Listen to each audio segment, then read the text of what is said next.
오늘 말씀의 주제는 교회의 근원과 본질과 조건, 그래서 교회와 우리의 구원이 어떤 관련이 있는가에 대한 내용입니다. 우선 골로새서 1장 12절 오늘 본문 말씀입니다. 우리로 하여금 빛 가운데서 성도의 기업의 부분을 얻기 합당하게 하신 아버지께 감사하시기를 원하노라. 성경 말씀에 기업이라는 그 우리말로 번역된 단어들이 반복해서 나오는데, 기업이 우리가 생각하는 회사나 이런 게 아니고 기업은 한마디로 유산입니다. 근데 유산인데, 사람의 유산은 부모에게서 물려받고 조상에게서 물려받는 게 유산이지만, 여기 성경 말씀에 있는 기업은 뭐냐면은 그리스도인이 되면 그리스도인으로서 하나님께 받게 되는 은혜가 있어요. 그 은혜의 유산이에요. 그 은혜의 유산은 크게 한마디로 하면은 구원이고 영원한 생명이겠죠. 그리고 나머지 부분들은 우리가 이야기하는 복, 축복이라고 부르는 그런 부분들이고, 또 기업의 유산은, 사람의 유산에는 어떤 재산도 있지만 부채도 함께 유산으로 남겨져요. 똑같이 사람에게, 이 그리스도인에게도 유산으로 남겨지는 것이 믿음의 유산이라는 것이 축복도 있지만 반대로 의무도 있어요. 그 의무도 기업이라고 우리가 부릅니다. 그래서 복잡한 유산에 대한 복잡한 어떤 그 내용들이 있어요. 근데 그것을 여러분이 다 아실 필요는 없고, 다른 용어로는 분깃, 성경에서 분깃이라고도 나오고 기업이라고도 하고, 또 대부분에서는 이제 원래 원뜻은 부분이라는 뜻이기 때문에 기업이라는 게 어떤 일부분, 하나의 어떤 부분이라는 뜻으로 그렇게 번역이 많이 됩니다. 같은 단어인데 그것이 쓰임에 따라서 다르게 번역이 되고, 그래서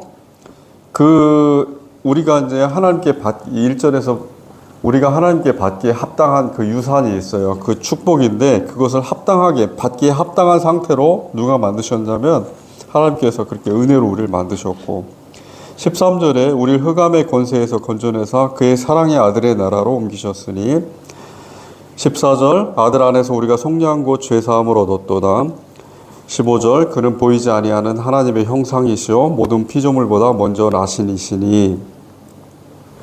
15절은 조금 어려워요. 15절, 14절까지 평이하고 15절에서 하나님의 형상이라는 이야기는 말 그대로 하나님의 형상을 닮게 따라서 만든 인간하고는 다르게 그냥 형상 자체를 말씀하는 거니까 하나님이시다 이 뜻입니다. 그래서 모든 피조물보다 먼저 나신 이시니, 먼저 났다는 것이 하나님께서 만드셨다 또는 태어나게 했다 이런 뜻이 아니고, 여기서 모든 피조물보다 먼저 나신 이시는 먼저 계신 이시니, 그러니까 번역이 우리가 오해할 수 있는 번역들이 많이 있어요. 근데 먼저 계신 이시니 이런 뜻이에요. 비동사로 돼 있어요. 영어로 하면은 굳이 하면은 비동사로 계신, 나셨다, 우리가 났다 그래서 이렇게 태어났다 이런 뜻이 아니고 그냥 있다 이렇게 그 뜻으로 돼 있어요. 그래서 이 부분을 오해하면 안 됩니다. 모든 피조물보다 먼저 계신 이시니, 누가 먼저 계셨어요? 피조물을 만들기 전에 하나님이 먼저 계셨잖아요. 그러니까 하나님이세요. 피조물보다 먼저 계신 이는 하나님 외에는 아무도 없었어요. 존재 자체가. 16절에 만물이 그에게서 창조되되, 그죠? 명확히 나오잖아요. 16절에 만물이 예수 그리스도를 통해서 창조됐어요. 창조자죠. 이렇게 예수 그리스도. 예수님이 사람이면서 동시에 하나님이라는 그 증거가 성경에 명확하게 나오지 않았다는 그걸 가지고 지금도 이단들이 우리 주변에 많이 있죠. 예를 들어서 안상홍에 하나님의 교회도 있고, 또 신천지도 있고, 또 정명석이라는 사람도 있고, 또 많이 있어요. 하여튼 그 이단들이 공통적인 게 뭐냐면은 자기가 예수님이라는 거예요. 진짜로. 또 통일교 교주 누구죠? 통일교 문선명도 그랬어요. 자기가 예수님이라는 거. 왜 예수님이라고 하냐면 이유가 있을 거 아니에요. 자기가 예수님이라고 부르는 성경에 예수 그리스도에 대한 명확한, 예수님께서 분명히 인간으로 태어난 건 맞잖아요. 마리아를 통해서. 마리아라는 여자를 통해서 인간으로 나셨는데 성령으로 잉태됐기 때문에 사람의 씨가 아니고 하나님의 씨를 받았다 해서 하나님의 아들이라 이렇게 불러요. 왜냐하면 아버지를 따라서 우리가 보통 부르지 엄마를 따라서 하지 않으니까, 마리아의 아들이면서 하나님의 아들인데 사람이 북의 혈통에 따라서 오니까 하나님의 아들이라고 우리가 부르고, 하나님의 아들이니까 사실은 인간이 아니죠. 신이죠. 하나님의 아들이니까 당연히 신이죠. 어려워요. 생각하기 상상을 해보세요. 신인데 인간이면서 신이에요. 왜냐하면 마리아의 아들은 인간이고 하나님의 아들은 신이니까. 몸은 인간이고 형상이라는 거 우리가 영혼이라고 그랬잖아요. 영혼은 하나님이세요. 하나님이 인간의 몸을 입고 나오셨다 그래서 그렇게 표현이 되는 거예요.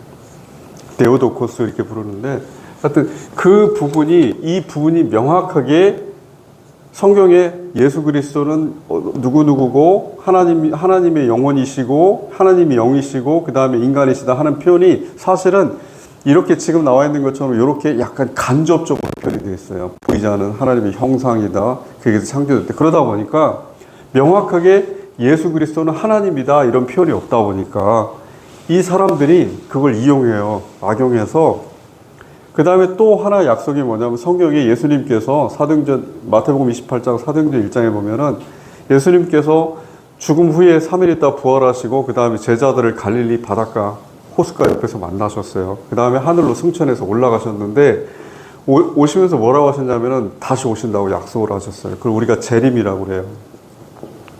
근데 이 재림을 하실 때 하나님께서 구름을 타고 오신다고는 했는데 하나님께서 오시긴 오시는데 인간의 모습으로 오실 거 아니에요. 왜냐하면 인간이니까 예수님께서 인간의 모습으로 예수님께서 오시는데 그 예수님께서 언제 오신다는 얘기도 없고 그 다음에 그건 너희가 알 바 아니라고도 했으니까 그걸 또 악용해요. 그래서 마치 자기들이 재림한 예수다 이렇게 표현을 하는 거예요. 그래서 이단들의 공통점은 예수를 사칭해요. 하나님을 사칭하는 게 아니고. 어쨌든 그런 부분들이 여기에 나와 있는 거니까 여러분들이 이 구절을 통해서 본문을 통해서 배워야 되고 그 다음에 만물이 했죠. 16절에 17절에 보면은 또한 그가 만물보다 먼저 계시고 만물이 그 안에 함께 섰느니라. 하나님이시니까 당연히 그렇죠. 그러니까 만물이 그 안에 함께 섰느니라 이 표현도 조금 시적인 표현이고 함께 섰느니라 이렇게 인 거는 함께 있느니라 이렇게 뜻이에요. 물론 헬라어로 스템이라고 그래서 서 있다 스탠드 그런 뜻으로 쓰여 있어요. 원문에도. 그런데 그렇게 서 있다 이렇게 표현을 하는 거지만 그게 시적인 표현인 거고 실제로는 존재한다 그 뜻이에요. 하나님 앞에 하나님 안에 만물이 그 안에 존재한다. 우리가 한번 상상을 해봐요. 우주가 이렇게 동그랗다고 봐야 되죠. 왜냐하면 이 세상은 유비라고 그러죠. 유비가 뭐예요? 이걸 예를 들어서 얘가 어떤 무엇인가의 유비라는 거예요. 얘를 만들 때 얘하고 비슷한 원형이 있었어요. 그 원형과 비슷한 모조품을 만드는 걸 우리가 유비라고 그래요. 비슷한 거를. 그러면 세상을 볼 때 사람들이 이치라고 하는데 그게 뭐냐면은 지구가 둥그렇잖아요. 그렇죠? 지구가 둥근 지구와 그럼 목성도 둥글고 우리가 수금지와 천해목토명이 다 둥글잖아요. 별이. 그 둥근 별들이 태양계를 돌고 있어요. 근데 어떻게 돌아요? 둥글게 돌아요. 그런데 그 둥근 태양계가 또 어떻게 도냐면 과학자들 얘기로는 뭐 은하계 안에 블랙홀이 있대요. 그 블랙홀 주변을 빙글빙글 돌아요. 그럼 동그랗죠. 계속. 그러면 이 블랙홀이 포함되어 있는 은하계가 직경이 10만 광년 빛으로 10만 광년이 간다는데 맞겠죠. 저는 그렇게 사실이라고 믿습니다. 10만 광년이 가는데 10만 광년의 이 은하계가 이거보다 더 큰 은하를 중심으로 돌고 있어요. 그걸 은하군이라고 그래요. 그럼 이 은하군은 또 어떻게 도냐면 무엇인가 더 큰 중력에 끌려서 그 주변을 돌아요. 이걸 유비라고 하는데 무슨 세상은 둥그렇다 이거예요.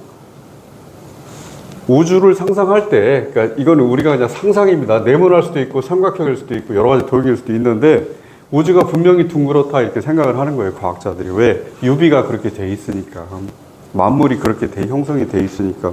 그렇듯이 우주가 이렇게 했으면은 우주 안에 하나님이 계실 수는 없잖아요. 창조자가. 그러니까 우주 바깥에 있는 거예요.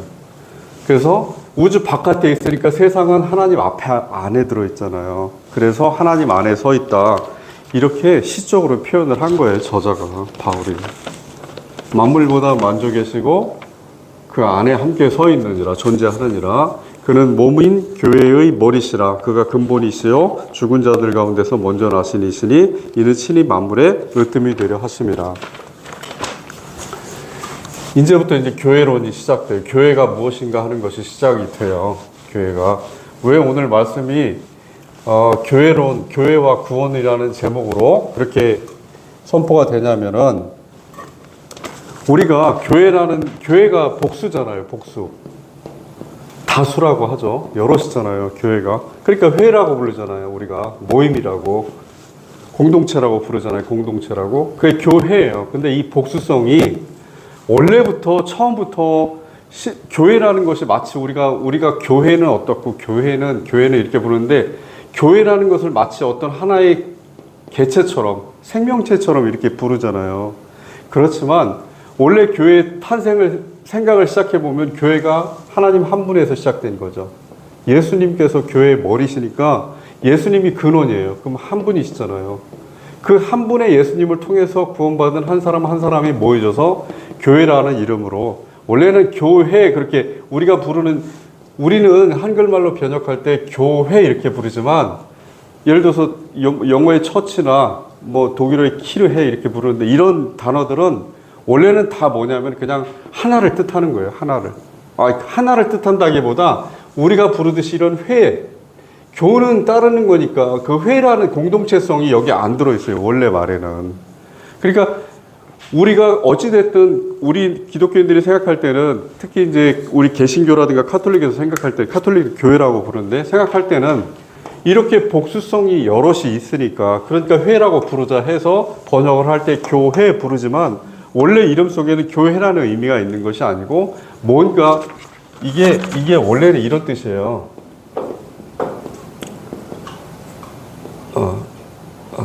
이렇게 쓰네.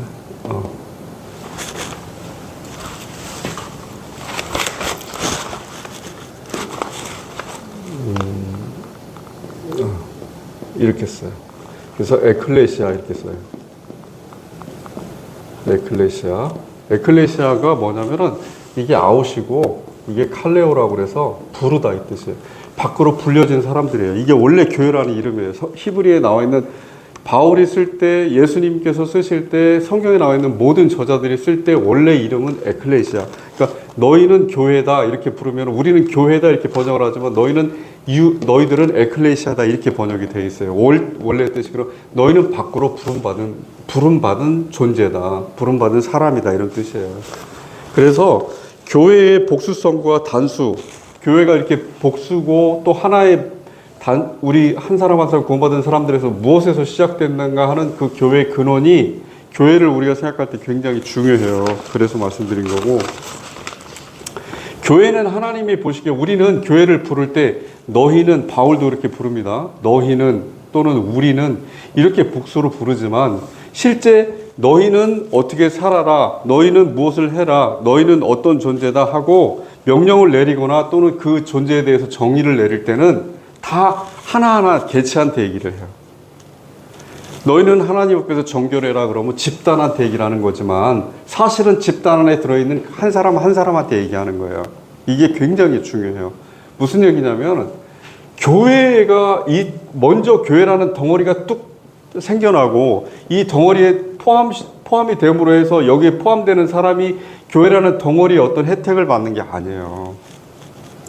전혀 없어요, 그런 게. 원래 처음부터 생겨날 때부터 공동체로 그렇게 구원받기를 원했지만, 한꺼번에 그렇게 구원받는 사람들을 원했지만, 왜냐하면 그 사람들이 이스라엘이었으니까, 구약에서. 그렇지만 신약에서 하나님께서 이 땅에 예수님으로 성육신 하셔서 오셔가지고 사역을 하시고 제자들을 모으고, 그 다음에 그 제자들을 통해서 6월절 마가의 다락방을 통해서 많은 구원받은 사람들, 성령이 임한 사람들을 모았지만, 이 사람 한 사람이 다 사실은 그 한 사람 한 사람이 교회예요. 그리고 우리가 부르는 교회, 공동체라고 우리 복수지만 에클레시아예요. 한 사람 한 사람이 다 에클레시아고, 왜 에클레시아냐면은 머리 때문에 그래요. 머리 때문에. 생각을 해봐요. 그림으로 한번 그려볼게요. 예수님이란 머리는 하나예요. 하나예요. 하나 이상일 수 없어요. 예수님은 한 분이세요. 그럼 이 몸은, 바울이 다른 데서, 바울의 서신서에서 묘사하기를 교회는 몸이다 이렇게 불렀어요. 이게 교회다 이렇게 불러요. 지체라고도 불러요. 여러 가지 지체가 있잖아요. 팔다리가 있고 여러 가지 지체가 있어요. 그 지체가 하는 일이 각각 다르다 이렇게 얘기를 해요. 다르지만 이건 몸이에요. 근데 머리는 하나예요. 그러니까 이 전체를 봤을 때는 교회하고 예수 그리스도를 봤을 때는 그냥 하나예요. 한 사람. 그런데 교회가 언젠가부터 머리가 뚝 떨어져 이 머리가 하나라는 사실을 잊고 여기가 마치 어떤 공동체처럼 이 안에서 이 머리를 대신하는 누군가가 생겨나고 그 누군가가 생겨나는 말이 하면서 왜 예를 들어서 교황이 있다고 쳐요.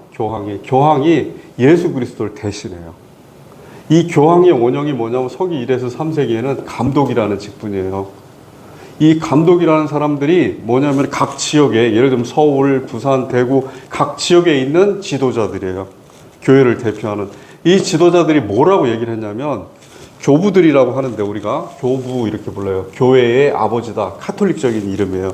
이 교부라는 사람들이 처치파더라는 사람들이 자기 자신들이 감독이 됐잖아요. 지도자들이. 물론 그 당시에 지식인들이에요.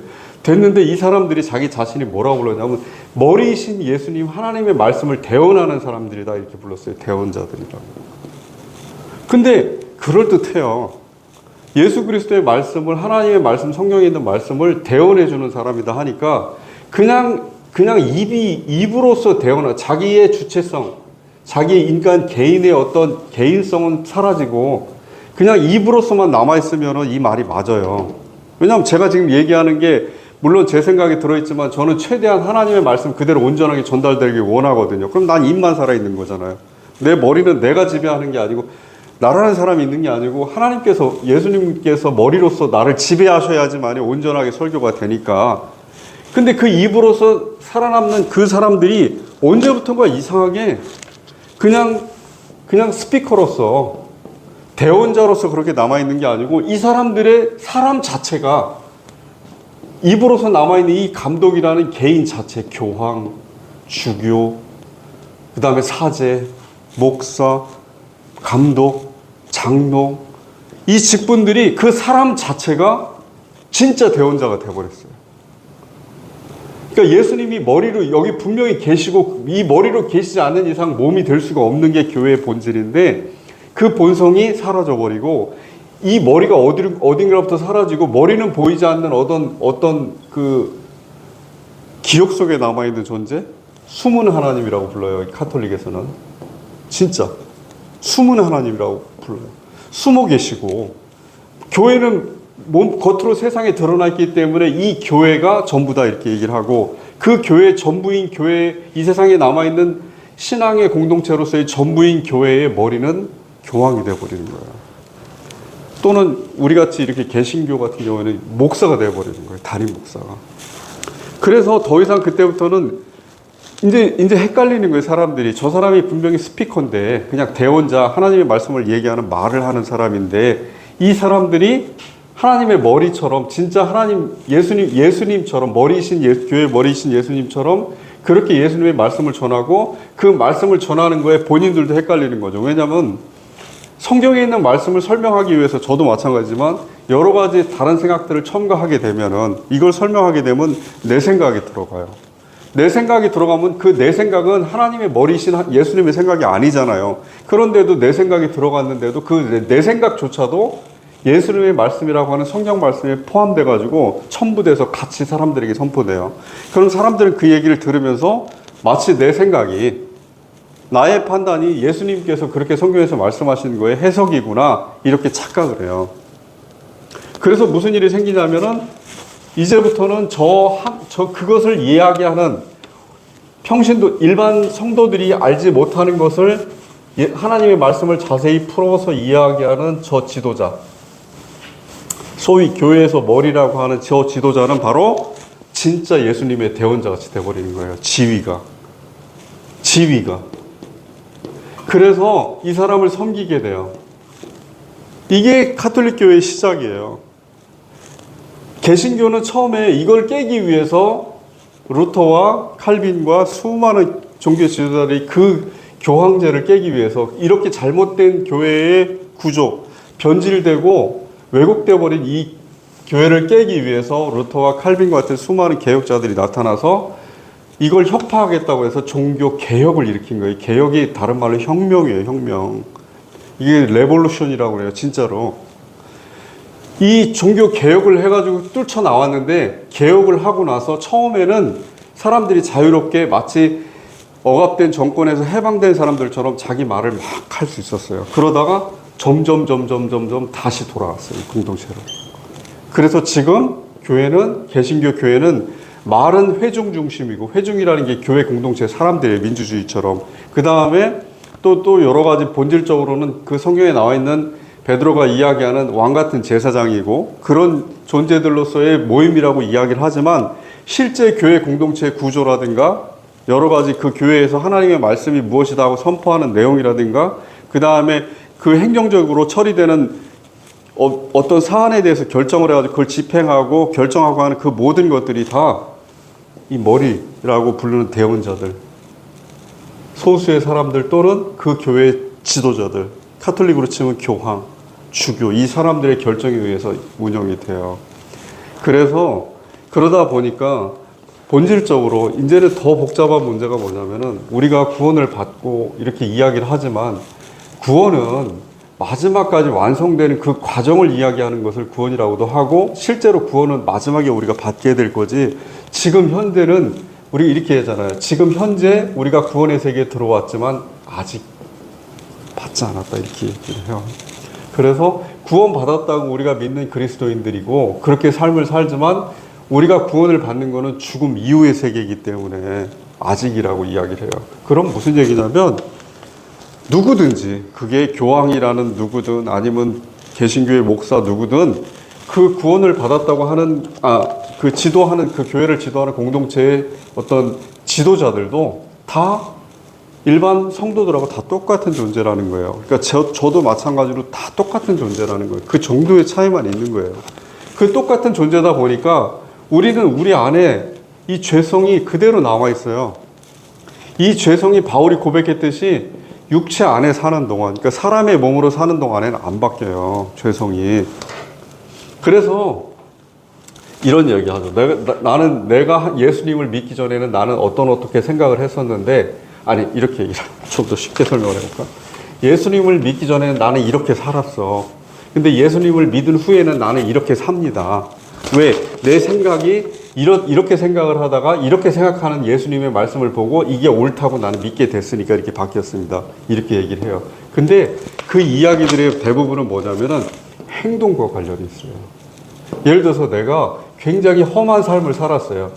예를 들어 악을 좋아하는 그런 삶을 살다가 믿음이 없다고 이야기를 해요. 믿음이 없이 그렇게 살다가 예수님을 믿은 다음에 이쪽 세계로 넘어왔어요. 변화됐어요. 구원을 받았다고 이야기를 하죠. 또는 중생을 했다 이야기를 하고 변했어요. 그러면은 행동 부분에 대해서는 조심하려고 해요. 근데 이 사람 마음속에 있는 기본적으로 갖고 있던 세상을 보는 우리가 이야기하는 그 세계관, 가치관, 그 다음에 무엇인가 사리 판단할 때에 결정을 내리는 그 판단력, 안 변해요. 이게 안 변해요. 그래서 변하지 않다 보니까 물론 이 세계관, 가치관, 판단력 이 모든 것이 예수님께서 우리에게 성경 말씀을 통해서 계속해서 교화를 시켜주기 때문에 이 세계관이 갖고 있는 것들을 끊임없이 이렇게 마치 온천처럼 뿜어져 나오려고 하면은 하나님이 교훈으로 눌러요. 눌려져가지고 그런 삶을 사는데 결정적으로 언제 터지냐면은 그 누름이 누군가의 어떤 이 사람의 간절한 상태가 아닌 상태에서 그 누름이 나타날 때. 그러니까 사람은 바울이 이야기했듯이 바울이 이런 이야기를 했어요. 하나님께 바울이 눈이 굉장히 안 좋은 그 질병이 있었어요. 바울에게. 질병이 있어가지고 바울이 그렇게 얘기를 했어요. 내가 하나님께 받은 여러 가지 은혜가 있고 심지어 바울은 기적도 행사하는 사람인데 이 바울조차도 하나님 제 눈을 좀 낫게 해주세요. 안질이 제 눈에 병이 낫질 않고 너무 힘들어요 하는데 예수님께서 뭐라고 하셨냐면 족하다 이렇게 말씀하셨어요. 너에게 그 준 은혜가 족하다. 너 더 이상 기대하지 마라. 왜 그러셨냐면은 정말 진심으로 인간은 자기가 절망 상태라든가 굉장히 위급함이라든가 두려움이라든가 이런 어떤 우리가 얘기하는 아주 나쁜 상태, 좋지 못한 상태에 들어가 있지 않으면은 하나님과 멀어져요. 간절함이라고 하죠. 한마디로 이 간절함 자체가 없으면 하나님과 멀어져 버려요. 본질적으로. 그래서 내가 그리스도를 믿게 된 계기를 생각해 보면은 하나님을 믿게 된 계기, 그거를 보면은 정말 예외 없이 그게 칼빈이 됐든 루터가 됐든 어거스틴이 됐든 다 이야기를 다 똑같아요. 누굴 들어보든 이 계기는 뭐냐면은 자기의 절망에서 시작돼요. 절망에서. 도저히 어떤 해결할 방법이 머릿속에 떠오르지 않은 상태에서 절망해서 무엇인가 이 절망을 해결할 방법들을 찾는데, 인간적인 모든 이 세계에 있는 방법들은 해결할 방법이 없으니까, 찾을 수가 없으니까 다른 방법들을 강구하다 결국에는 모든 사람들이 의지하는 바 신으로 돌아가요. 그 신이 만약에 이 사람이 절망 상태에서 빠졌을 때 그 신이 만약에 부처다, 부처로 돌아가요. 이슬람 신이다, 알라로 돌아가요. 진짜로. 유대교의 신이면 유대교로 돌아가요. 그 사람이 이 절망 상태에 빠졌을 때 누가 있느냐에 따라서 그 신으로 돌아갈 확률이 실제로 자연적으로 높다 보니까, 선교를 하고 여러 가지 종교적인 걸 선포하고 늘리려고 하는 사람들은 어떻게든 더 많은 양적인 선교를 하려고 하는 거예요. 왜냐하면 사람은 본질적으로 누구든지 이 절망을 느끼거든요. 인간에게는 그 절망이 본성적으로 주어져 있어요. 근데 이 절망을 순간순간 잊어요. 삶을 살아가면서 사람들이. 내가 절망 상태에 있다는 거를 다른 방법으로 돌려서 잊어버리는 거예요. 두려움을 극복하고. 그래서 그런 상태에 빠지다 보니까, 그리고 자기가 잊으려고 하지 않더라도, 예를 들어서 어떤 사람이 간절함으로, 두려움으로 그리스도인이 되고 그 다음에 하나님께 더 봉사하기 위해서 어떤 사역자가 되고 목사가 되고 사제가 되고 신부가 됐어요. 그런데 되고 난 다음에 무슨 일인지 모르는데, 자기가 그동안에 되기 전에 살아오면서 이 구원을 받고 사제가 되기 전에, 사역자가 종교인이 되기 전에 살아오던 그 삶의 방식과 다른 방식이 자기 삶 주변에서 펼쳐져요. 그러면 이 사람이 절망을 느낄 틈이 없어요. 그렇게 살다 보니까 무슨 문제가 생기냐면은, 절망을 느끼지 못하니까 자기가 말로는 여러분은 절망에서 벗어나기 위해서 믿어야 됩니다, 믿음을 가져야 됩니다 이야기를 하지만 자기 본인은 그 절망감을 못 느끼는 거예요, 마음속에서. 그러다 보니까 사람이 어떤 상태가 되냐면, 자기 안에 내면에 있었던 세계관, 가치관, 판단력, 이런 구원받기 전 이전에 있었던 것들이 꿈틀꿈틀 나와요. 그것이 억제가 안 돼요, 통제가. 절망이 없다 보니까 통제가 안 돼요. 그래서 판단을 흐리게 내려요. 선하게, 하나님의 뜻에 따라서 선하게 판단을 내려야 될 것에 잘못 판단을 내리고, 이런 문제가 됩니다.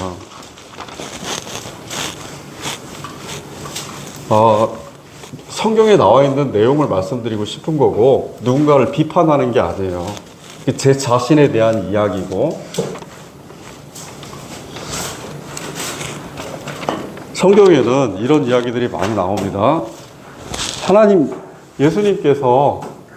예수님께서 하신 십자가에서 달리시고 죽으시고 부활하신 그 사역에 정말 중요한 의미가 뭐냐면은, 세상과 하나님을 화목하게 했다, 이런 뜻이 있어요.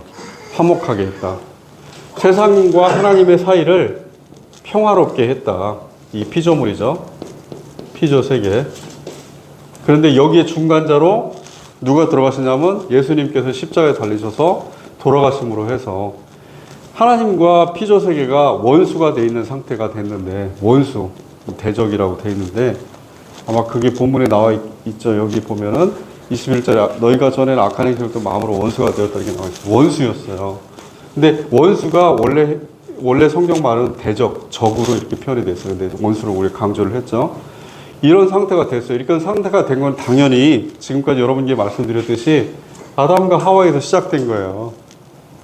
아담과 하와가 하나님의 형상, 즉 하나님의 영혼, 하나님의 마음을 따라서 아담과 하와도 그 마음 속에는 하나님의 영혼, 하나님의 마음이 있어서 자기가 비록 육체 흙으로 만들어졌어도 그걸 지배할 수 있었는데, 스스로 영혼, 하나님께서만 갖고 있었던 뭔가에 판단하는 것, 그러니까 주체로서 판단하는 것, 결정하는 것, 그것을 자기들이 하고 싶었어요.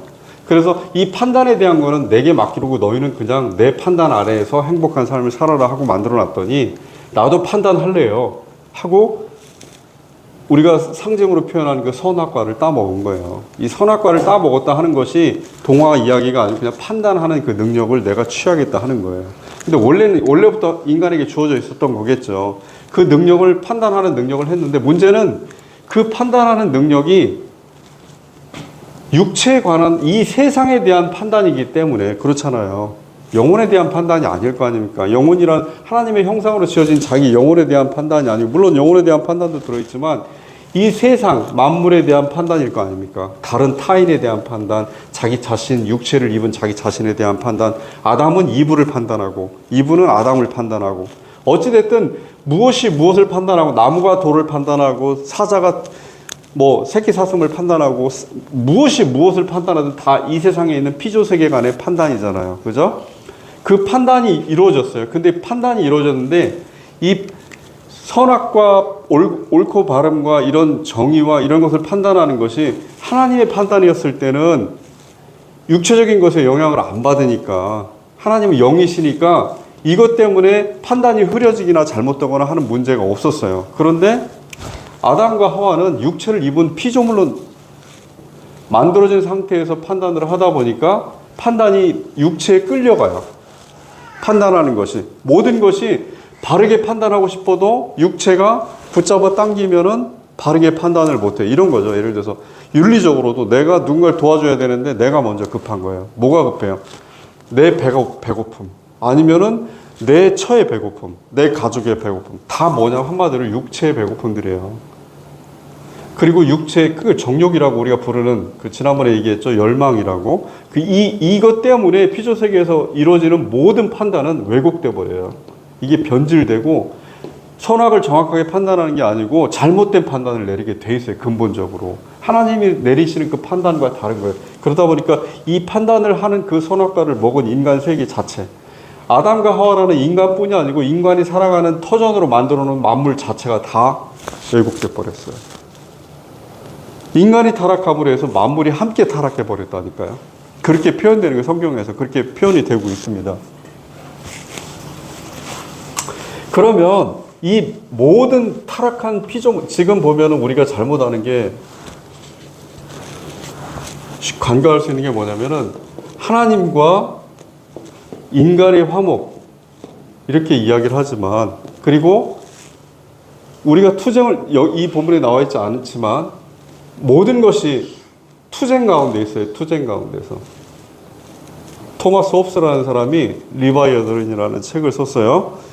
리바이어던이라는 그 책을 썼는데, 그 책에서 토마스 홉스가 만일에 대한 투쟁이라는 이야기를 합니다.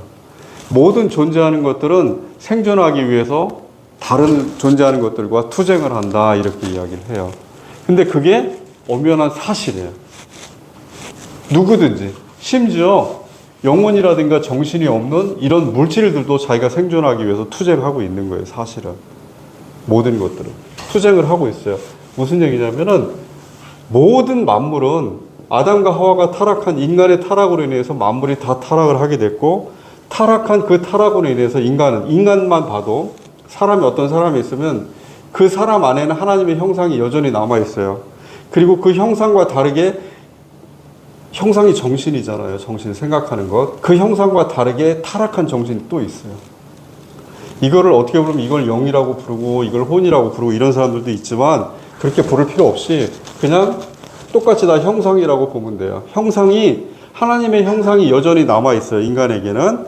그런데 그 인간의 형상 말고, 하나님의 형상 말고, 인간에게는 정신이, 자기가 타락한 인간으로서의 그 정신이 있어요. 타락한 게 몸이 타락한 게 아니잖아요. 몸은 아담의 몸이나 저의 몸이나 똑같은 몸인데, 문제는 타락한 인간이라고 부르는 것이 영혼이거든요. 정신이거든요.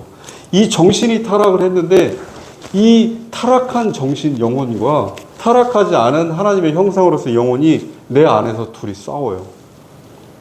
이걸 부인할 수 없잖아요, 사람은. 인간은 모두 자기 내면 안에서 갈등이라고 우리가 부르는 자아투쟁을 해요.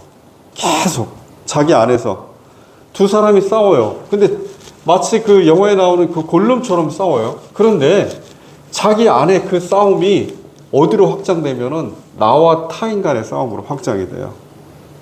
왜냐하면 이제는 내 안에 있는 올바른 하나님의 형상과 타락한 나의 정신이, 이 중에서 이 타락한 나의 정신이 싸우는 거예요. 타인이 타락한 정신과 싸워요. 그리고 이 타락한 정신들이 계속해서 반복돼서 나타나요. 그게 이 세상의 모든 인간 존재가 본성적으로 처음부터 갖고 있었던 성질이고, 마지막 이 세상이 끝나는 그 순간까지 이게 유지가 될 거예요. 이 본성이, 내 안의 싸움이.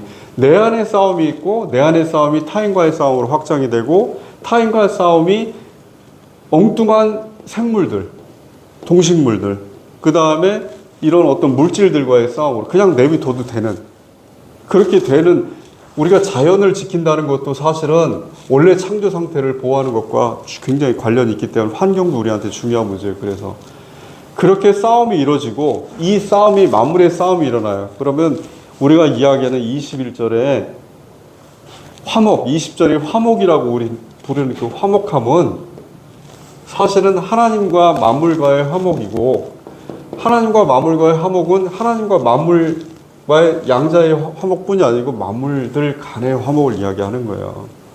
그래서 화목은 다 그 안에 들어있는, 피조물 세계 안에 들어있는 모든 사람들 사이의 화목을 이야기하는 거고, 그래서 그리스도인들은 만약에 내가 하나님과 화목한 존재가 됐으면 타인들과 화목하지 않을 수가 없어요. 왜?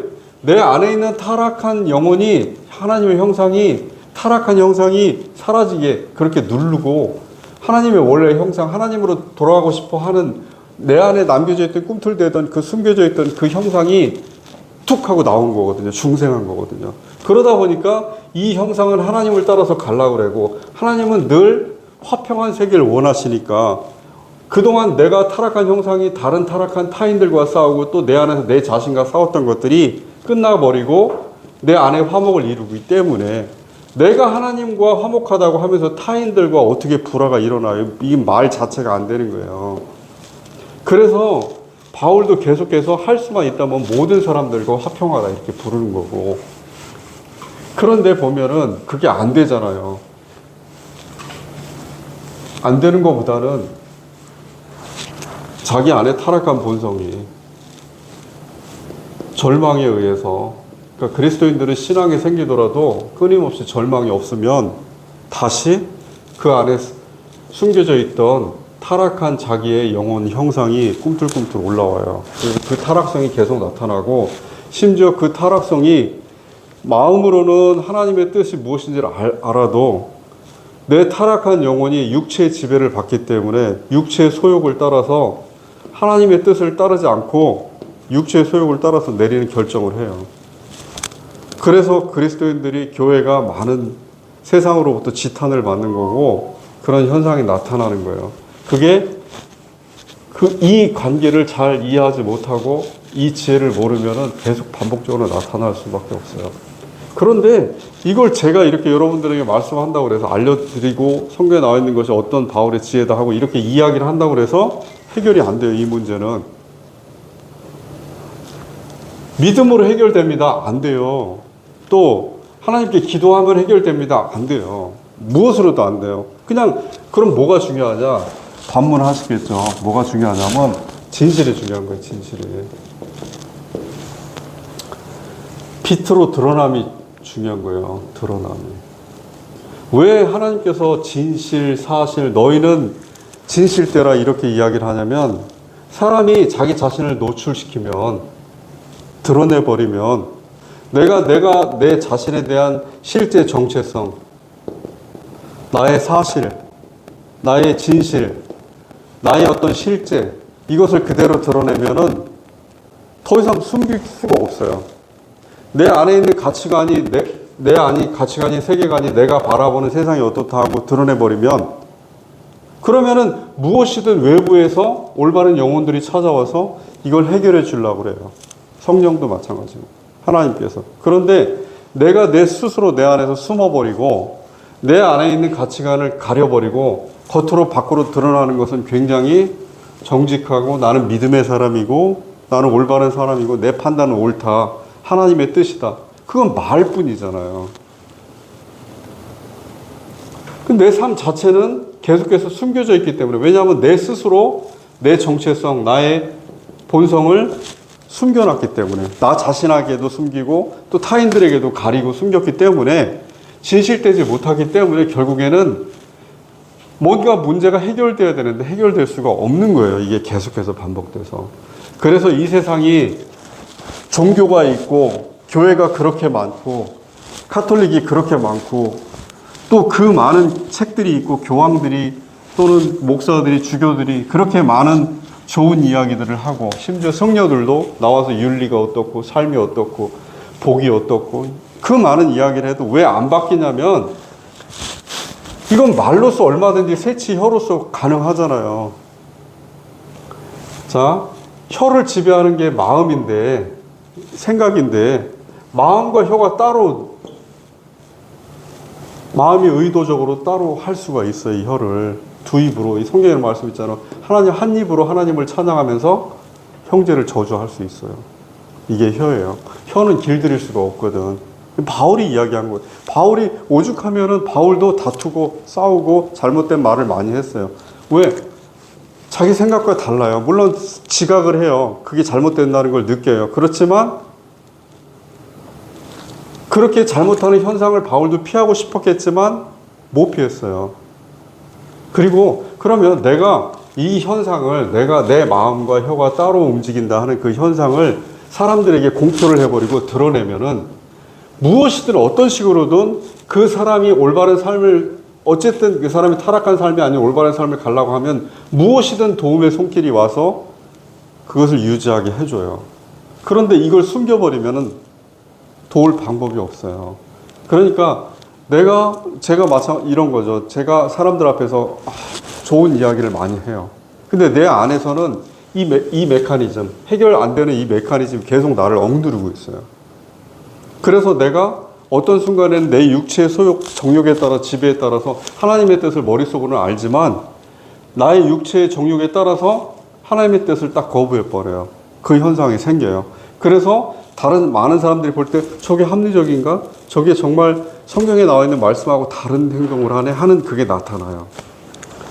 그래서 숨기면 안 돼요. 그리스도인들이 모든 문제를 해결할 수 있는 가장 중요한 덕목은 뭐냐면은 진실됨이에요. 진실됨. 교회도 마찬가지예요. 교회가 말씀드렸듯이 교회는 회라는 건 우리가 한글에서 번역을 그렇게 한 거고 원래 뜻은 밖으로 부름받은 사람, 밖으로라는 건 세상 밖으로죠. 세상 밖으로 부름받은 하나님의 나라에 속한 사람들인데 이 교회는 처음에 시작될 때 하나님과 한 사람 한 사람이 예수 그리스도를 믿는 그 믿음 안에서 이렇게 형성이 돼요. 또 여기서 또 이렇게 형성이 돼요. 이게 형성되는 순서가 있고 시간이 있고 다른 장소가 있지만 동일한 거는 이 머리이신 예수님이 한 분이시기 때문에 거기에 어떤 몸이 지체가 달라붙어도 그냥 동일한 상태가 되는 거예요. 다 교회는. 이게 교회의 원래 본질이에요. 동일한 상태에 똑같은 몸으로 남는 거예요. 그러니까 교회 안에는 그냥 예수님의 뜻을 따르는 하나님의 뜻을 따르는 동일한 뜻을 따르는 동일한 사람들만 가득하는 게 원래 교회의 형태고 이게 하나님께서 의도하신 바고 이대로 이 세상이 진행되길 바라는데 아까 말씀드렸듯이 그 부분을 머리를 이쪽에 숨겨져 있는 하나님으로 두고 자기가 대언을 하는 거예요. 그 안에 들어가서 몸이 내 팔이 바울이 얘기했죠. 모든 지체는 다 쓸모가 있다고 다 자기의 소용이 있다고 그런데 어떤 특별한 지체가 나타나서 난 심장이니까 난 너희하고 달라. 나는 내 대언을 할래. 예수님 머리에 대역을 할래. 머리의 뜻은 이런 거야 하고 대언을 하다 보니까 이 몸 자체가 괴물이 되는 거예요. 기계적인 몸이 돼버리는 거예요. 살아있는 몸이 아니고. 원래 몸은 하나의 생명체로서 이렇게 예수님의 몸은 그런 비유인데 하나의 생명체로서 하나님의 나라의 백성으로 이렇게 묘사된 그런 유기체로서의 몸인데 우리가 건축물이라고도 표현을 하죠. 건물인데 하나하나씩 똑같은 그 부품들이 모아져서 하나의 건물을 세워가는 게 교회인데 머리가 없어져 버리고 그 머리를 대역하는 심장이나 다른 어떤 기능이 그 대역하는 것을 하다 보니까 이 몸이 생명체가 아닌 우리가 이야기하는 조직이 되는 거예요. 구조가. 조직이나 구조 또 체계가 돼버려요. 이렇게 되면은 겉으로 볼 때는 굉장히 그럴싸해요. 마치 살아있는 것처럼 움직이고 그 안에서 활기가 넘치는 것 같고 무슨 행사도 많이 하고 활동도 많이 하고 해요. 그런데 실제로 원래 추상적으로 교회의 본질 자체가 하나의 한 몸이고 예수 그리스도의 몸이라는 그 의미에서 벗어나 버리면은 그냥 세상의 어떤 조직과 구성과 다름이 없어 버리는 거예요. 그래서 그리고 또 하나 주의할 건 뭐냐면 이렇게 구조화된 몸, 머리가 이렇게 떨어져 있는 구조화된 몸은 이 안에 있는 살아있는 성분들을 살려낼 수가 없어요. 그렇죠? 살릴 수가 없어요. 살아날 수가 없어요. 이 안에서.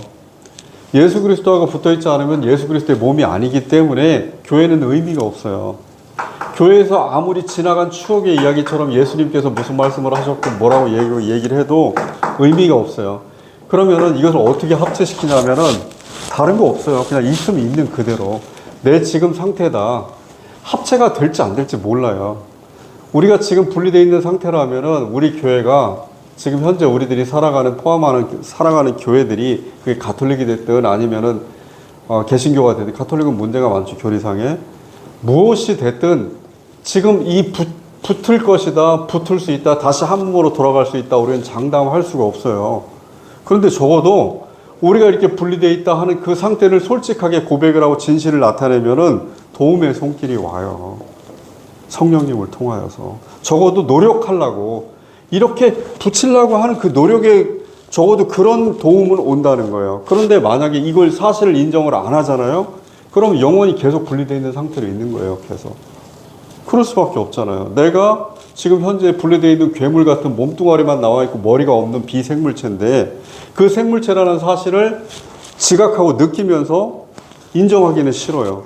그러면 아무리 도움도 안 돼요. 그리고 또 이제 반박을 하겠죠, 여기서. 너희들이 아무리 노력해도 안 붙는다며, 장담할 수 없다며. 근데 뭘 노력하라고 그래, 자꾸. 예수님께서 너희의 온전한 몸이 되게끔 할 수 없다며. 너희가 육체로 사는 동안에는 너희는 타인을 죽일 수밖에 없고, 예수님께서 말씀하신 원수를 사랑하라는 게 불가능하잖아. 그러면 너희는 영원히 몸이 분리된 상태로만 있지 하나의 몸이 될 수는 없잖아 하고 여기서 누군가 계속 반박을 해요. 반박하는 거를 그래, 나 인정할 수밖에 없어.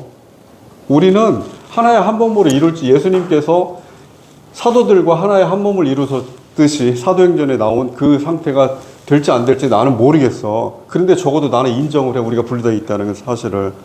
내가 나 혼자 독단적으로 인정을 하는 게 아니고 너희가 생각을 해봐. 너희 반박자들이 합리적으로 지금 현재 상태가 분리되어 있는지, 그래서 너희가 기계적인 몸으로 만들고 마치 그 몸에서 생명체가 탄생하고 그 몸을 교회라는 몸을 통해서 구원이 가능한 것처럼 이야기를 하는, 머리 없이 어떻게 구원이 가능하니? 목사가 어떻게 사람을 구원을 시키고 교황이 어떻게 사람을 구원을 시키고 교황들과 함께하는 그 동조하는 무리가 어떻게 개인들을 받아들여서 그 사람에게 생명을 줘요. 예수님의 생명을. 말도 안 되는. 유대교로 다시 돌아가는 거죠. 그것이. 유대교가 했던 게 그거예요. 유대교들이 처음에는 순수한 마음으로 언제 시작됐냐면은 그리스가 여러분 아시는 그 알렉산더 대왕이 대략 BC 300년경에 세계를 정복하기 시작했어요. 정복하기 시작해서 지중해 연안을 다 정복하고 이스라엘까지 점령을 했어요. 이스라엘에다가 알렉산더의 후계자인 그 에피파네스라는 왕이 알렉산더 대왕의 후계자로 통치자로 이스라엘 땅에 들어갔어요. 근데 이스라엘은 그때까지 바벨론에서 포로에서 나와가지고 자유롭게 살던 그 시기였는데, 그리고 물론 다른 이방 민족들에게 강대국들에게 휘둘리긴 했지만 어쨌든 자기 나름대로 다시 통치를 하면서 유대교 왕국을 세우려고 하고 그렇게 살고 있었는데 그리스 왕국이 딱하니 왕이 와서 침정을 해서 정복을 해버린 거예요. 그럼 무슨 일이 생겼어요? 절망이 온 거예요. 위기감이. 절망해서 어떻게 돼요? 절망이 오면은 전쟁이 일어나면 이념도 사상도 적들도 다 없어져요. 그냥 하나로 뭉칠 수밖에 없어요. 그래서 싸우면서 성전을 다시 건축하고 이 사람들의 정신을 지배하는 그 유대교가 강화됐어요. 그렇게 해서 시작된 거예요. 강화됐는데 강화돼가지고 그 강화돼서 잘 해결이 됐어요. 물론 그리스가 물러나고 난 다음에 또 로마가 지배를 시작했어요. 근데 그 로마가 지배한 그 이후에도 위기감이 만약에 유대교에 하나님을 향해서 절망 속에서 하나님을 향해서 외치고 부르짖던 그 구약에 나와 있는 수많은 사건들과 똑같이 유대교가 그리스의 식민지가 되고 로마의 식민지가 돼서 하나님의 통치, 집에 직접적인 통치를 잃는다는 것에 대한 두려움 때문에, 절망 때문에 빠져서 하나님을 찾았다면은 아마 예수님이 더 늦게 오셨을 수도 있어요. 그런데 이 사람들이 점점점 안정을 하면서 헤롯 대왕이 누구냐면 식민지의 대리 통치자예요. 괴뢰 정부의 괴뢰 정부. 그 헤롯 대왕이라는 그 왕조가 헤롯이라는 그 왕조가 형성이 되고 유대 총독이 와가지고 다스리면서 마치 그냥 허수아비 고종 황제 세우듯이 그렇게 헤롯 대왕이 지배를 하는 세상이 되면서 그 문화가 점점점 안정이 되고 이 헤롯 대왕이 지배하는 그 세계에 유대교 지도자들이 바리새인 사두개인이라고 하는 이 지도자들이 동조하고 그 안정된 세계에 안착하면서 썩기 시작한 거예요. 시작한 건 아니겠죠. 그 사람들은 원래부터 문제가 많았던 사람들이니까. 어찌됐든 그 썩음이 강화됐어요. 그래서 그 사람들이 수많은 전통을 만들고 교회라는 그 유대교 회당이라고 하죠. 시나고그라고 하는 그 회당. 교회하고 똑같아요. 교회당이랑 유대교는 회당이라고 불러요. 시나고그. 그 회당에서 예배를 드리는데 이 회당 안에서 지배하는 사람들이 바리새인 사두개인 지도자들인데 이 사람들이 수많은 예식이라는 건 어떤 절차 같은 거예요. 그 다음에 전통, 그 다음에 종교법 이런 걸 만드는 거예요. 왜 만들었을까? 지배하기 위해서. 누굴 대신해서? 하나님을 대신해서. 똑같은 현상이에요. 머리이신 하나님을 대신해서 자기들이 대리자로서 지배하고 하다 보니까 여기가 다 썩어버린 회칠한 무덤이 돼버린 거예요. 근데 지금 교회가 똑같이 그렇게 간 거예요. 카톨릭이 그렇게 간 거고 지금 카톨릭에서 하는 예식이랑 유대교에서 하는 예식이랑 오히려 카톨릭이 더 의식적이고 예식적이에요. 교회도 마찬가지예요. 카톨릭은 교회에 참여하지 않으면 구원이 없다고 선포를 해요. 아니 교회에 참여하는 것과 하나님을 머리로서 내가 하나님의 영을 받는 거하고 무슨 상관이 있어요. 하나님의 영을 받아서 내가 하나님과의 어떤 한 몸이 되면 자연히 교회가 되는 건데 교회 일원이면서 동시에 교회가 되는 건데 그게 이 순서가 바뀌고 교회에 들어와서 일원이 되라는 거예요. 교회라는 몸뚱아리하고 무슨 상관이 있어요. 아무 상관도 없죠. 근데 그 원인은 또 뭐냐면은 계속해서 앞으로도 설교 말씀을 통하여서 우리가 배워야 되겠지만은 그 원인은 근본적으로 지도자들이 타락이 있어요. 지도자들 안에 있던 자기를 드러내는 그 자긍심, 안목의 정욕, 이생의 자랑, 이게 분명히 머리로는 저는 그렇게 믿습니다. 교부들이 많이 있었어요. 오리겐이라는 사람도 있었고 이그나티우스라는 사람도 있었어요. 이 많은 교부들이 정말 지금 그 사람들이 남긴 글을 읽으면은 지금 어느 신앙인이 쓴 것보다 더 영성적이고 신앙적이고 깊이 있어요. 그렇지만 이 사람들이 많은 부분에서 또 오류를 남겨요. 그 오류 중에 가장 큰 게 뭐냐면은 제가 볼 때는 교회에 대한 생각이에요. 교회를 하나의 구조, 조직체로 만들어 버렸어요, 이 사람들이. 그래서 교회를 지배하는 감독, 이 사도적 계승이라고 그래요. 카톨릭이 가장 타락한 원인이 뭐냐면 이 사도적 계승을 왕도 아니에요. 교황이에요, 황. 교황이라는 사람이 사도적 계승을 통해서 자기가 베드로의 후계자다, 직통 후계자다, 이렇게 스스로를 사람보다 이렇게 높여버린 거예요. 그게 카톨릭 타락의 시작이에요, 시작. 이 시작이 어디서 시작됐냐? 이 사람들한테 시작됐어요. 서기 1세기에서 4세기 사이에 초기 기독교 시대의 교부들이 다른 것은 하나님의 뜻에 맞게끔 여러 가지 생각을 하는데 도대체 왜 그랬는지 몰라요.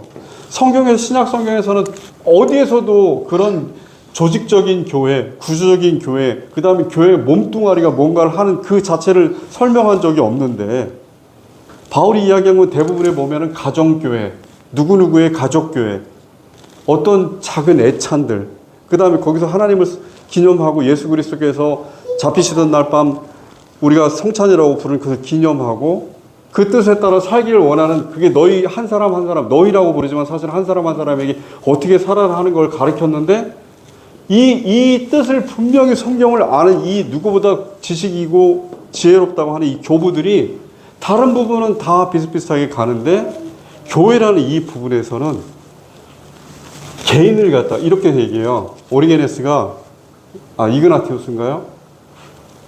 이렇게 얘기를 해요. 너희가 직분, 하는 일, 직분은 높이되 직분자는 높게 보지 말라 이런 이야기를 해요.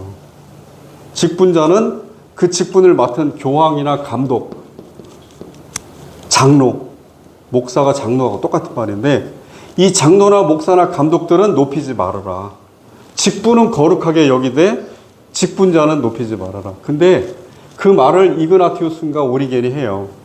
그 오리겐인가 이그나티우스가 한 말에 대해서 그걸 해석하는 그 신학자가 말하기를 적어도 우리가 생각하는 지금 위기적인 이 직분제, 그래서 사람들에게 하나님의 말씀을 대언하는 것처럼 교회가 왜곡되고 잘못되는 그 원인을 제공한 것은 교부들은 아니다. 왜냐하면 이렇게 이야기를 했기 때문에 직분을 높이되 직분자, 그 개인 사람은 높이지 말라고 얘기를 한 걸 봤을 땐 정말 양심상으로 성경의 직분을 높인다는 것은 나와 있지 않느냐. 디모데전서나 후서에도. 그렇듯이 그렇게 생각하는 게 맞다 하고 어떤 신학자가 해설을 하지만 저는 반대해요. 왜 그러냐면 이런 거예요. 마지막입니다. 이제 마지막 말씀인데 사람이 죄가 있고 죄인이 있잖아요. 그죠? 죄가 있고 죄인이 있어요. 그러면 사람이 우리가 법적으로 처벌할 때는 법조항이 이렇게 나와 있는 형법 제1조 이렇게 나와 있죠. 살인하지 말라 무슨 나와 있죠. 어떤 사람을 하면은 뭐 유기징역 5년 이상의 징역이 처한다 나와 있죠. 그럼 뭐냐면 그게 사람이에요. 그게 누군지 모르잖아. 그 죄에 대해서 적어놓은 거잖아요. 그죠? 그러니까 맞아요. 죄에 대해서 사람은 죄를 미워해야 돼. 죄인은 미워하지 말아라 하는 말이 그렇게 틀린 말은 아니에요. 그리고 중요한 거는 뭐냐면 이게 가능하냐? 가능해요. 그래서 형법을 갖다가 개정하는 사람들이 앉아서 뭘 하냐면은 사형제를 없애자. 아니야. 가석방 없는 종신형을 만들자. 아니야. 이것도 그 인권에 위배되니까 이번에 그 논의가 계속 진행되고 있어요. 사형제가 폐지돼 있잖아요. 지금 우리 실질적으로 사형제는 있지만 폐지돼 있는 상태고 이걸 대체하자고 하는 게 뭐냐면은 20년 이상 복역을 하면은 종신형에서 해방돼가지고 가석방을 할 수가 있는데 그 가석방이 불가능한 종신형이 있어요. 그 가석방 없는 종신형을 하자. 아니다. 가석방이 가능한 종신형제를 나누자. 이게 지금 계속 논의가 되고 있어요. 사형제를 폐지돼 있으니까.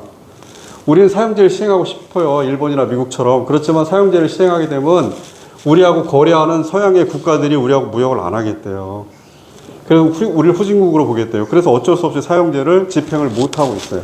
근데 사형제가 집행이 안 되다 보니까 범죄가 강화되니까 그러면은 종신형, 가석방 없는 20년 이상 복역을 하더라도 가석방 되지 않고 영원히 죽을 때까지 하는 그 종신형제를 하자 그랬더니 민주당인지 어느 당에서 또 그거 나오잖아요. 반발이. 그렇게 하는 게 이 사람에게 더 비인권적이다 하고. 이게 무슨 내용이냐면 한마디로 이렇게 우리가 지켜보는 입장에서 봤을 때는 죄와 죄인을 두고 그냥 가볍게 생각하는 거예요. 가능한 거예요, 이게. 죄는 미워해야 돼, 사람은 미워하지 않는다 하는 게 가능하다. 마치 아량을 베풀듯이. 괜찮은 것 같아. 교도할 수 있어. 교정할 수 있어. 그 사람 나가서 다른 새 사람으로 바뀔 수 있으니까, 그건 너무 인간에게 가혹해. 이러면서 가능해요. 왜? 이거는 그냥 입으로 말로도 가능하고 자기하고 상관도 없어요. 그러니까 누구든지 이렇게 할 수 있어요. 꼭 법관들이 아니고 법을 집행하는 그 국회의원들이 아니더라도 죄와 죄인에 대해서 분리하고 죄를 미워하고 죄인을 미워하지 않는 거는 사람이 할 수 있어요. 왜? 큰 손해볼 것도 없고 그리고 이건 악한 문제가 아니니까. 그런데 문제는 뭐냐면은 내가 여기 있고 여기 직분이 높은 직분이 있어요. 예를 들어서 교황이라고 합시다. 대표적으로 목사라고 해도 돼요. 감독이라고 해도 돼요. 그 직분이 있어요. 그 직분은 성경에 나와 있는 것처럼 높이고 존중해 주되 직분자들은 그렇게 보지 말자 하는 거는 이 죄와 죄인의 문제하고는 정반대예요. 성경에는 이렇게 나와 있으니까 가능하니까 이것도 가능하다고 이야기를 하지만 인간은 본질적으로 사람을 빼놓고 직분을 높이게 하는 것을 허용할 수가 없어요. 왜? 사람 안에는 교만의 본성, 우리가 얘기하는 그 충만함, 악의 본성이 가득 차 있기 때문에 우리가 얘기하는 그 정욕, 열정, 이게 가득 차 있기 때문에 사람을 높이되 직분을 높이지 않는 건 가능할지 몰라도 직분을 높이되 사람을 높이지 않는 그러니까 죄와 죄인을 바라보는 그 시각으로 똑같이 공식을 대입해서 하는 거는 불가능해요. 불가능해요. 직분을 높이자는 거는 그런 미사의 여부예요. 그럴듯한 말이에요. 그냥. 직분을 높이고 직분자는 높이지 않다 하는 말은 그냥 그럴듯한 말이에요. 우리가 장로가 되고 목사가 되고 했을 때 그 개인을 바라보고 높이는 거지 그 직분을 보고 높이는 게 아니에요. 말은 그렇게 할 수 있지만 머리는 안 따라가요. 근데 죄와 죄인 같이 저 밑에 낮은 거는 할 수 있어요. 할 수 있어요. 왜? 내 교만과 충돌하지 않아요. 얼마든지 할 수 있어. 심지어 아마 범죄자들도 그럴 거요. 범죄자들끼리도 대화하면서 예를 들어서 내가 사형수들이야. 사형수들끼리 종신이 형제? 그거 괜찮을 것 같은데? 죄를 미워해야지. 죄를 미워하면 안 돼. 얼마든지 할 수 있어요. 그런데 직분과 직분자 또는 대통령과 대통령직을 분리해놓고 명예와 명예인을 분리해놓고 또는 큰 부자와 돈을 분리해놓고 생각할 수 있다? 없다. 이건 불가능해요. 왜? 인간에게는 그런 성정이 있어요. 본질적으로. 인간에게는 악의 교만의 성정이 있기 때문에 내가 낮은 쪽으로는 나의 어떤 자비라든가 아니면 양심을 발휘하고 또는 그냥 아량을 베풀 수 있을지 모르지만 높은 쪽으로는 나의 교만한 그 마음 때문에 볼 수가 없어요. 그러면 말을 그렇게 그럴듯하게 했잖아요. 오리게네스가, 이그나티우스가. 직분은 높이되 직분자는 높이지 말자. 그럴듯하게 얘기했지만 이 사람은 사실은 알고 있는 거예요. 그게 불가능하다는 걸. 직분자는 높이되 직분을 높이는 거는 직분을 빼놓고 직분자를 높이는 거는 불가능하다는 걸 알면서도 이야기를 한 거예요. 거기다가. 왜? 성경에 나와 있는 원리, 죄인을 미워해야 돼, 죄인을 미워하지 않는 그 원리가 적용할 수 있다 착각을 한 거예요. 본인은. 모르죠. 그 사람 마음의 내심은. 근데 내심 안에서는 아마도 제가 믿을 때는 그 사람이 정말 직분자가 하나님을 대시하는 그 대리자로서 교회의 통치가 지배자가 되고 교회가 머리가 되는 것을 정말 성경의 가르침이나 진실로 믿었다. 저는 그렇게 보지 않아요. 그 사람들이 자기들이 그 직분에 해당하기 때문에 그 직분을 옹호했다. 그렇게 보는 거예요. 사실이고. 그게 뭐가 잘못됐냐 하고 물으실 분들도 있어요. 그런데 사람이 내가 그 완장을 차고 내가 그 직분에 오르기 전까지는 내가 교만한지 몰라요.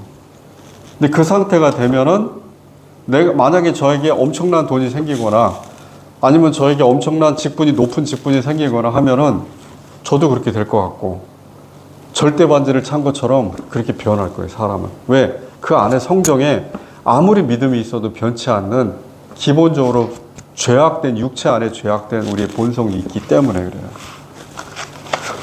중요한 거는 이 문제를 해결할 수 있다. 믿음으로 해결했다 하고 무엇이든 하나님께 기도하면은 다 해결된다. 이거는 거짓말이니까 불가능한 거니까. 아니 가능해요.